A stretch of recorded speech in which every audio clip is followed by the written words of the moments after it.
A partir de agora, você tem um encontro marcado com o Coronel Hélio Oliveira no programa Em Pauta.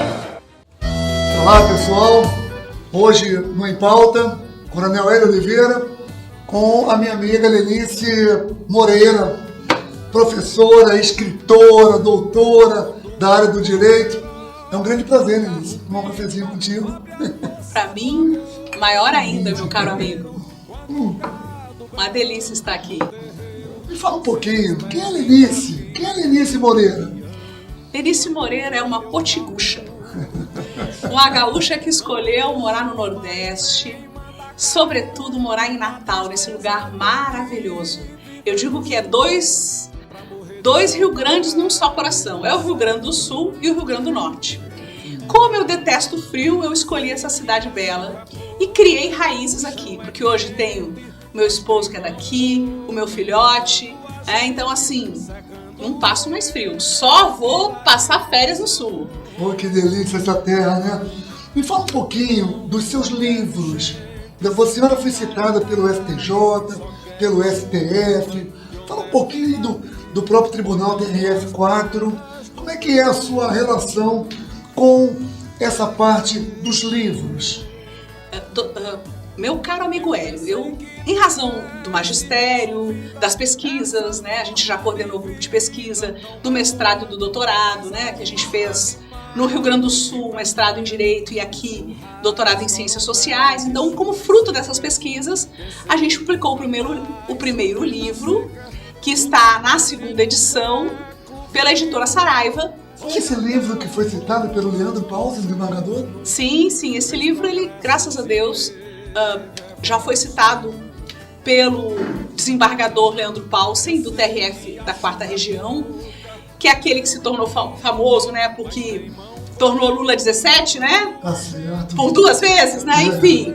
Mas ele também escreve na área tributária. E ele tem um livro sobre processo tributário que ele, justamente, ele me cita por várias vezes. Isso para mim é uma alegria, uma honra, né? Então nós temos situações em que ele citou o conceito do instituto que eu estudei, que foi objeto de pesquisa, né? Nós temos aqui o conceito da exceção de presentidade da professora Lenice.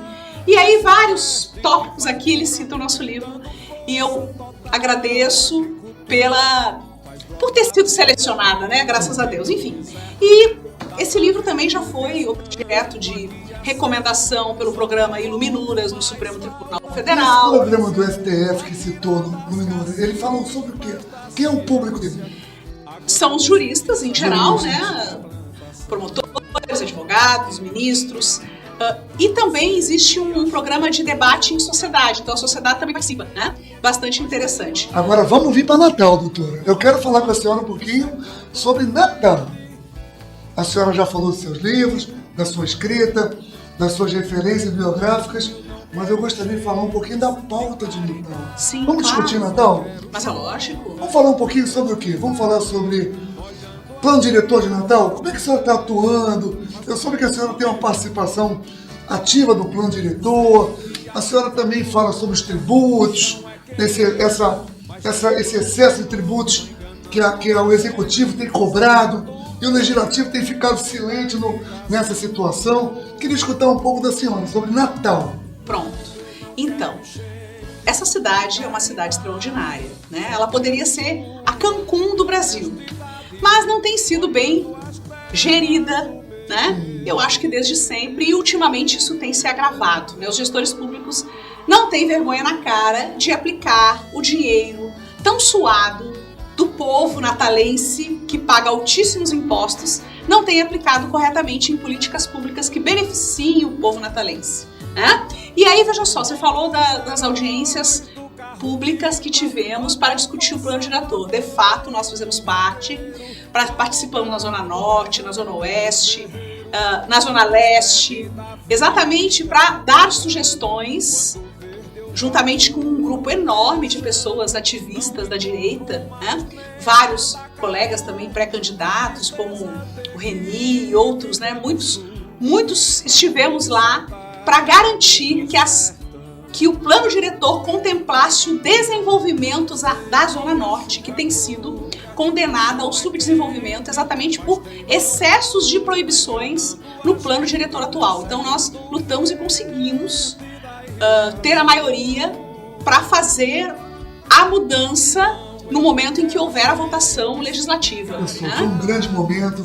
Eu acho que a sociedade como um todo ficará muito agradecida, né, por tudo que vocês têm feito, essa mudança do plano que vai realmente trazer desenvolvimento, principalmente para a Zona Norte. Eu queria escutar um pouco da senhora sobre a parte dos impostos abusivos.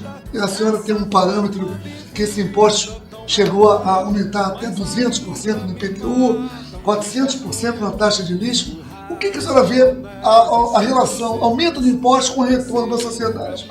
Pois é, de 2016 para cá, sobretudo, a gente tem acompanhado o IPTU sendo majorado, aumentado de uma forma escandalosa, de modo que a gente quase se sente assaltada. Eu peguei o meu carnê de IPTU ano passado, abri assim, botei a mão pra cima, isso é um assalto. O meu também. Isso é um assalto. O meu também. Né? Eu botei logo a mão pros olhos. Botei. Não, para aí. Simplesmente em 2019 teve 200% de aumento do IPTU, certo?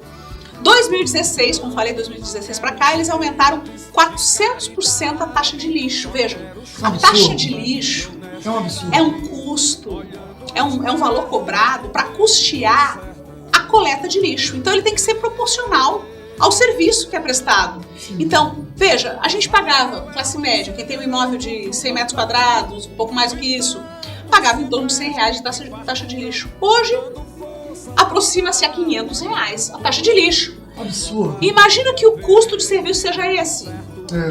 Pelo amor de Deus, é uma coisa absurda. E aí o que a gente observa? O pior de tudo é o seguinte, que esses aumentos têm acontecido de forma a não utilizar a lei e sim o decreto.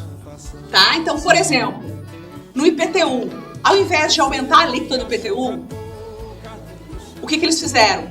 Atualizaram o valor dos imóveis. Daí que subiu lá pra cima, né? Então, um grande artifício, uma artimanha para poder justificar esse aumento absurdo que foi colocado nas costas do contribuinte. É verdade. Não, então um imóvel que, se a gente for vender, consegue pegar no máximo 300 mil, a prefeitura vai lá e diz que vale R$1 milhão. Muito bom. Um absurdo. Olha, prefeitura, um absurdo. Prefeitura, se quiser, meu imóvel está vendo, me pagando aí, majorando, entendeu? Porque se as coisas forem assim, eu vou avaliar. Agora, o que manda é o mercado, não é a avaliação. A verdade é essa. Eu estou entendendo que agora caiu a ficha desse absurdo que a Prefeitura de Natal tem feito com os contribuintes que moram nessa cidade. E o Supremo diz que isso é um aumento indireto de tributo, que deveria ter lei para isso.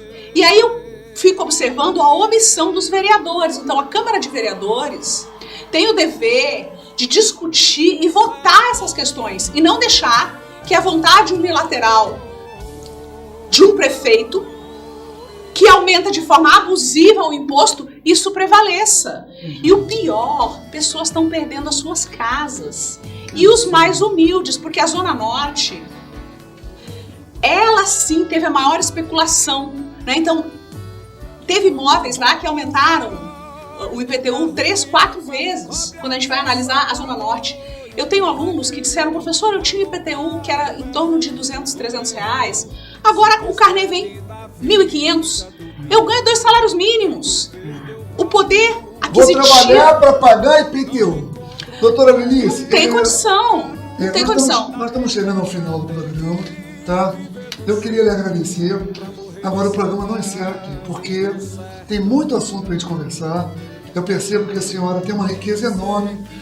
É uma professora, ainda dá aula, Sim. Ainda tem alunos, é uma escritora, é uma militante de direita, na verdade, briga pelas causas da sociedade. Eu vejo aí o plano diretor, a Praia de Ponta Negra, que a senhora também foi lá no projeto de Ponta Negra. Fomos. Fala um pouquinho para nós. Nós participamos da audiência pública que teve na Assembleia Legislativa do Rio Grande do Norte. E o que nós observamos lá? que o projeto que foi colocado e que está sendo executado em Ponta Negra, ele tornou Ponta Negra um viveiro de ratos. Porque o enrocamento feito ali é feito com pedras que não se encaixam adequadamente. Que não é feito mais em lugar nenhum do mundo. O mundo completamente hoje, ultrapassado. Com outros sistemas construtivos. Completamente. Empresas apresentaram modelos modernos como engordamento de praia, blocos de concreto. Blocos hexagonais. Modelos europeus, né? Tem muita coisa moderna na área da construção. Que dá muito certo e que custa mais barato. Mas eles fizeram questão de um projeto de 59 milhões de reais. Que a própria... Quem é que paga isso, doutor? Somos nós, com o nosso IPTU altíssimo. E veja só, e sem atender a necessidade, porque estão lá os ratos. Quem frequenta Ponta Negra hoje são ratos.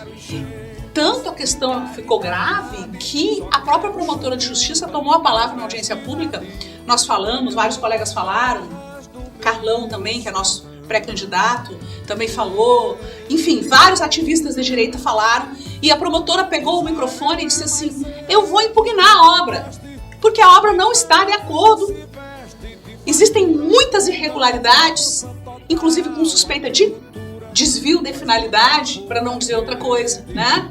E aí nós temos o governo federal, Bolsonaro, que já enviou agora 39 milhões para tornar Ponta Negra aquela bela Ponta Negra que nós conhecemos. Agora temos que fiscalizar. Então, assim, povo natalense, temos que ficar de olho para onde vai esse dinheiro, né? Vamos denunciar, vamos... nas próximas eleições, prestar atenção nos pré-candidatos, nas pessoas que têm um compromisso em fiscalizar e a coragem de denunciar, porque o que a gente vê é uma Câmara de Vereadores omissa, com raríssimas exceções, né? O prefeito deita e rola, né? Comete irregularidades. Eu recebi a notícia agora que o hospital de campanha, que foi montado improvisadamente num hotel, que a gente sabe que já estava sucateado, né, que é o Parque da Costeira, houve um pane elétrico. E a equipe lá desesperada, porque os respiradores sem funcionar. Então, assim, as coisas feitas sem planejamento, sem seriedade.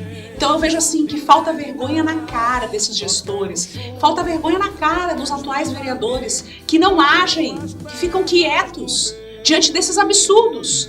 Por isso que o ativismo de direita é tão importante, porque nós temos ido... São os conservadores que não aguentam mais ser taxados, pagar impostos altíssimos, e a gente resolveu sair da zona do conforto, do sofá das nossas casas e poder brigar por uma sociedade mais justa, mais ampla, mais inclusiva, inclusive. Doutora Eunice, eu fico muito feliz, muito agradecido. O programa não se encerra aqui, a pauta é enorme, mas nosso tempo está chegando no final. Eu vou deixar as considerações finais para a senhora, para a gente poder encerrar o programa em pauta da tarde de hoje. Ok, meu caro. Então, amigos que estão assistindo, eu peço a vocês que prestem atenção, que fiscalizem, denunciem. Nós temos um país, um estado, uma cidade maravilhosos, com riquezas, com tudo necessário para vivermos bem.